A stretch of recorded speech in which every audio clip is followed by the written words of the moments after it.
Halo sobat, pintu teater 1 telah dibuka. Kali ini Mimin akan ngebahas salah satu film yang berjudul The Taking of Pelham 123. Film ini bercerita tentang seorang mantan masinis yang kini bekerja sebagai pemegang pusat kontrol kereta. Awalnya dia bekerja seperti hari-hari biasa. Namun tiba-tiba sebuah kereta bernama Pelham berhenti di tempat yang tidak seharusnya. Tentu hal tersebut membuat aneh pria tadi. Hingga diketahuilah sebuah perampokan sedang terjadi. Lantas bagaimana keseruan ceritanya? Oke, tanpa menunggu banyak lama, mari kita mulai intronya.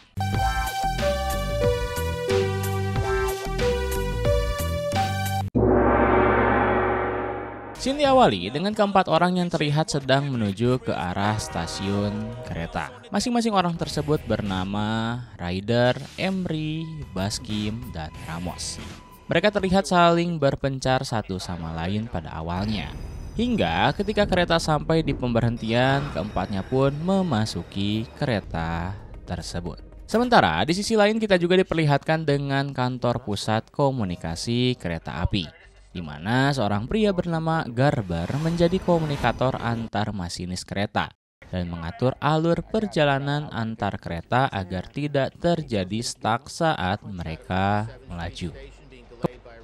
Kembali pada keempat pria tadi, lalu Emery pun membawa salah satu petugas kereta yang menjaga di gerbong belakang menuju ke depan. Tak hanya itu, kereta yang telah disabotase oleh Ramos tidak memberhentikan kereta ketika sampai di setiap stasiunnya. Namun ketika kereta telah memasuki sebuah terowongan, Ramos pun memberhentikan kereta yang memiliki kode nama Pelham 123 itu. Setelahnya Ramos meminta agar masinis tadi memberikan kunci pemisah gerbong, karena Ramos berniat untuk memisahkan antara gerbong bagian depan dengan yang belakang. Tentu saja ketika kereta berhenti, Garber langsung mendapatkan sinyal peringatan dari layar komunikasi, sehingga Garber pun segera menghubungkan kepada Pelham 123 apa yang terjadi di sana. Namun karena tak kunjung ada jawaban, Garber juga memerintahkan satu kereta ekspres untuk melewat di samping kereta Pelham dan melihat apa yang sedang terjadi. Lalu tak lama setelah itu, tiba-tiba terlihat dari layar kaca monitor jika kereta telah terbagi menjadi dua. Tentu saja melihat hal tersebut, para penumpang kereta juga ikut menjadi panik karena merasa ada yang tidak beres. Kemudian sesaat setelahnya, tiba-tiba seorang polisi transit yang juga sedang menaiki kereta berusaha untuk menanyakan apa yang terjadi. Namun sial, polisi itu langsung dibunuh oleh Emery dengan beberapa tembakan brutal. Selanjutnya, para penjahat itu pun langsung beraksi dengan menembakkan beberapa peluru di dalam kereta, sehingga para penumpang pun mulai ketakutan karenanya. Ryder tentu saja mendengar suara-suara tembakan itu dari gerbong depan, sehingga Ryder menyuruh agar semua penumpang yang ada di gerbong belakang turun dan menuju ke stasiun terdekat. Setelah itu, Emery dan Ramos diminta oleh Ryder untuk merapat ke gerbong depan. Bahkan Ryder juga sempat meminta agar Ramos dan Emery mematikan daya listrik yang ada di belakang kereta mereka, agar kereta lain tidak bisa mengejarnya. Selanjutnya Ryder kembali ke ruangan masinis lalu menghubungi kantor pusat komunikasi dan mengatakan pada Garber jika Ryder sekarang memiliki banyak sandera untuk dibunuh. Kecuali Garber bisa menghubungi Bapak Wali Kota dan meminta tebusan uang senilai $1 juta. Waktu yang diberikan oleh Ryder juga sangat singkat. Dia meminta agar uang tersebut disiapkan dalam 1 jam lengkap dengan tasnya yang memiliki roda agar mudah untuk dibawa. Garber yang saat itu tidak mengerti harus bagaimana hanya bisa mengikuti perintah dari Ryder, yakni ketua perampokan. Tak hanya itu, jika uang yang diminta tidak datang dalam 1 jam, maka Ryder akan membunuh satu persatu para sandera di setiap menit keterlambatannya. Tentu saja Garber juga bingung karena tidak tahu caranya untuk menghubungi wali kota, yang dimana Pak Wali Kota sendiri sedang berada di dalam kereta menuju ke sebuah tempat. Lantas ketika tiba di sebuah stasiun pemberhentian, beberapa karyawan kantor wali kota datang menggunakan mobil dan langsung naik menuju Pak Wali Kota. Setelah itu wali kota langsung diberitahu kalau ada sebuah pembajakan kereta bawah tanah. Singkatnya Pak Wali Kota pun segera mengambil tindakan. Sementara di kantor pusat komunikasi, Garber kemudian memberitahu pada Ryder kalau sekarang wali kota sudah mengetahui tentang permintaannya. Di selang itu, Garber juga terus mengajak bicara Ryder dengan niatan untuk mengulur waktu. Garber sempat memberitahu kalau bisa saja orang-orang militer datang kepada Ryder dan tiba-tiba menembak mati Ryder di sana. Namun, Ryder adalah orang yang keras kepala. Dia hanya menginginkan uang tersebut agar cepat diantarkan pada Ryder dan kawan-kawannya. Dalam percakapan keduanya, mereka terlihat seperti dua orang sahabat yang sudah lama tak bertemu. Namun, Garber sebetulnya kala itu sedang mengumpulkan data soal siapa dan apa latar belakang Ryder. Setelah obrolan singkat selama 10 menit, terlihat Ramos dan Baskin keluar dari gerbong dan mengatur kembali daya listrik di sana, sehingga sinyal pun kembali terkoneksi. Sontak hal tersebut membuat sebuah laptop milik seorang penumpang yang terjatuh di bawah kursi kembali terhubung dengan kekasihnya. Lalu ketika 48 menit menuju deadline waktu yang ditentukan, seorang detektif dari NYPD datang dan menghampiri Garber. Garber lantas memberikan catatan hasil wawancaranya tadi dengan Ryder kepada detektif yang bernama Vincent. Setelah penjelasan singkat kepada Vincent, bos Garber yang kurang suka padanya tiba-tiba menyuruhnya untuk pulang ke rumah. Awalnya Garber tak mau karena mengira kalau dia harus bertanggung jawab atas kasus ini. Namun karena bos memaksa, maka Garber pun harus cabut. Di samping itu terlihat di dalam kereta kalau para sandera dipersilahkan untuk duduk. Lantas Ryder mulai menghitung berapa sandera yang ada di sana. Kemudian Vincent pun kali ini mencoba untuk menghubungi Ryder. Namun, betapa terkagetnya Ryder, dia justru tak mau berbicara dengan Vincent. Bahkan menyuruhnya agar Garber segera kembali ke mejanya. Vincent pun akhirnya memanggil Garber yang sudah berada di depan gedung. Beruntung, sebelum Ryder membunuh satu sandera lagi, Garber sudah terhubung dengan Ryder. Akan tetapi di sisi lain, terlihat beberapa regu polisi sedang dikerahkan menuju ke arah gerbong kereta Ryder dan gengnya. Namun Pak Wali Kota sendiri, dia segera memberikan arahan kepada para stafnya agar menyiapkan uang sebesar 10 juta dolar untuk para perampok. Hal itu sebetulnya adalah alternatif terakhir dari Pak Wali Kota jika jalur negosiasi tak berhasil dilakukan. 37 menit menuju deadline waktu. Karena tadi Ryder hanya ingin dengan Garber, Vincent pun jadi bertanya pada bos Garber. Apakah ini sebuah kebetulan atau memang sesuatu yang direncanakan sebelumnya? Mendengar pertanyaan tersebut, bos Garber memberitahu jika Garber mendapatkan uang suap dari pemerintah Jepang agar kereta mereka bisa masuk ke dalam pasar Amerika. Dari pernyataan tersebut kita bisa mengetahui kalau bos Garber memang hanya ingin membuat Garber dipecat dari pekerjaannya. Sementara ketika Vincent menanyakan hal yang sama pada Garber, dia menjawabnya dengan jujur bahwa kasus ini hanya kebetulan tepat di saat jam dia bekerja. Tak hanya itu, di selang menunggu waktu, Ryder sempat melihat pasar saham di internet. Dia pun senang ketika mengetahui pasar saham yang anjlok karena aksi mereka. Belum selesai sampai di situ, Ryder juga sempat mencari latar belakang Garber. Ternyata kabar tentang suap itu adalah benar. Garber sempat diberitakan mendapatkan suap dari pemerintah Jepang untuk bisa memasukkan kereta mereka ke Amerika. Sementara, regu kepolisian yang sudah memasuki terowongan tempat gerbong Ryder terlihat sudah siap dan standby untuk menyerang Ryder dan anggotanya.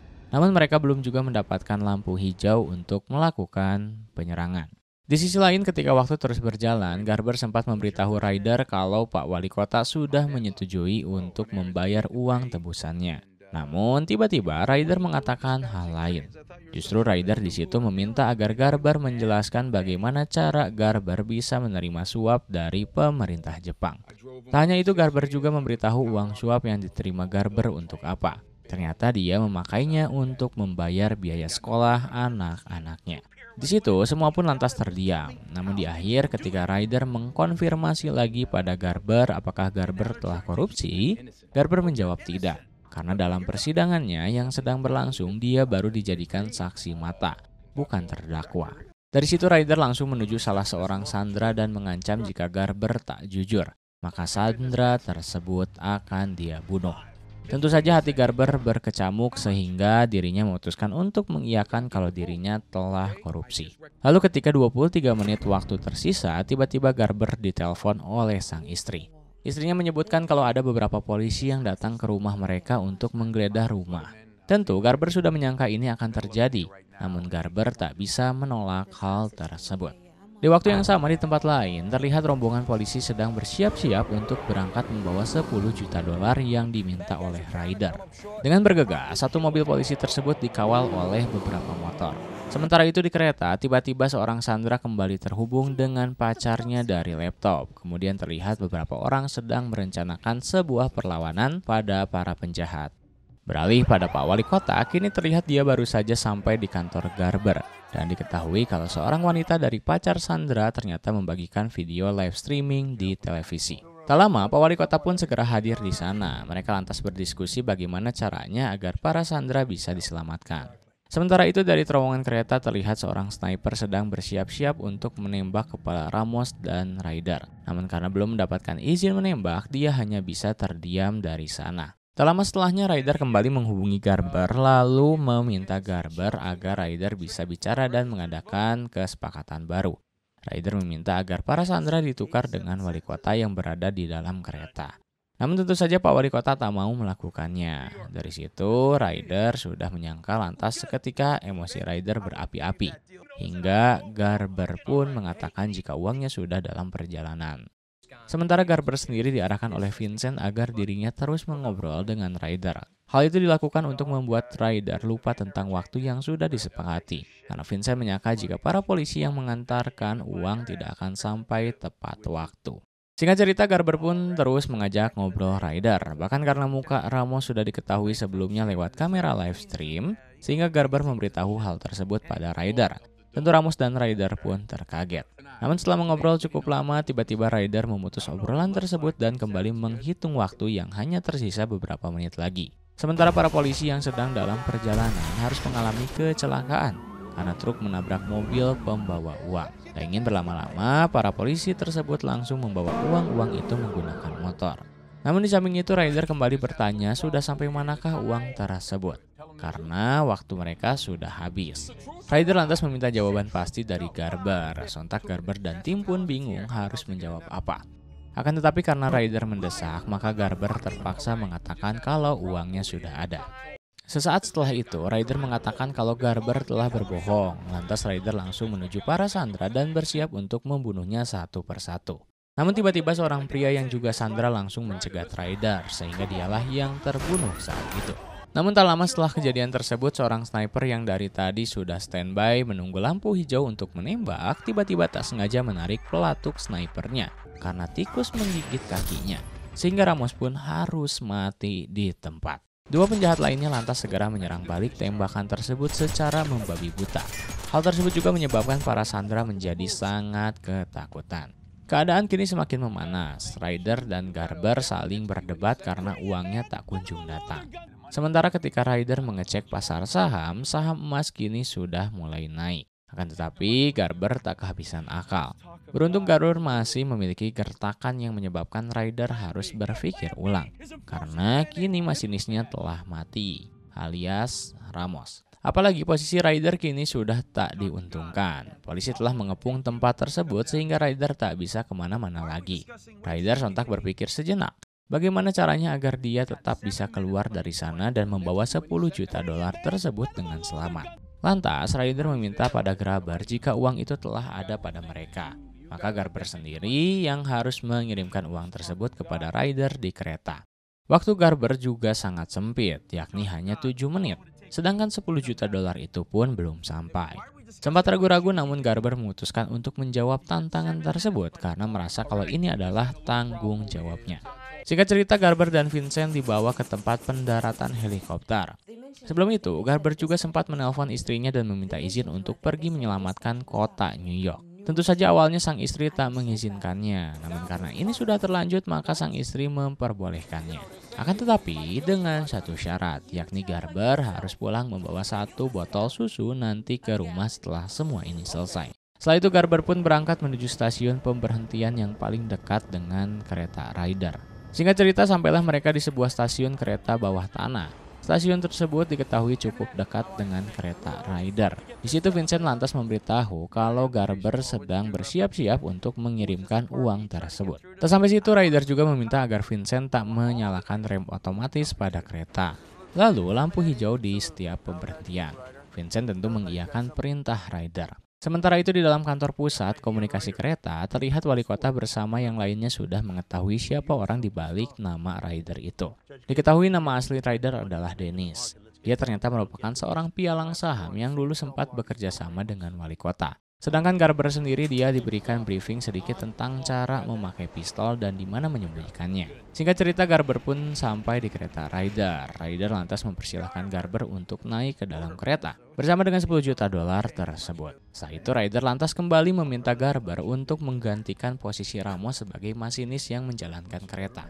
Tentu Garber sudah 10 tahun berpengalaman dalam menjalankan kereta. Tak pakai lama, ketika kereta mulai bergerak dengan kecepatan yang terus bertambah, Ryder menyuruh agar Vincent merubah trafik menjadi hijau, alias tak ada yang bisa memberhentikannya. Lalu, ketika sampai di suatu terowongan bercabang, Ryder memberhentikan lagi kereta tersebut. Lalu memasangkan sebuah alat yang akan membuat kereta terus melaju dengan sendirinya.